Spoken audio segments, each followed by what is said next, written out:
ممکن ہی نہیں کہ اللہ تعالیٰ پر توکل رکھنے والے لوگ معجزات سے محروم ہو جائیں۔ ممکن ہی نہیں کہ صبر کرنے والا صبر کے دوران صبر کے راستے پر چلنے والا ناکامی کو دیکھے گا۔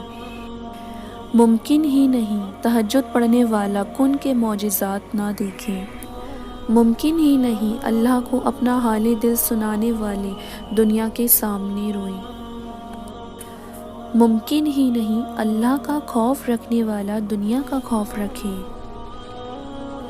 ممکن ہی نہیں یقین کے ساتھ دعا کرنے والے دعا کی قبولیت سے محروم ہو جائیں۔ شرک کے بعد بدترین گناہ اللہ کی مخلوق کو تکلیف دینا ہے۔ ماں لاڈلے بچوں کی بات بہت جلدی سن لیتی ہے۔ وہ سوچو تہجد پڑھنے والے سے اللہ کتنی محبت کرتا ہے، جو 70 ماؤں سے زیادہ پیار کرتا ہے، وہ ہماری دعا قبول کیوں نہیں کرے گا؟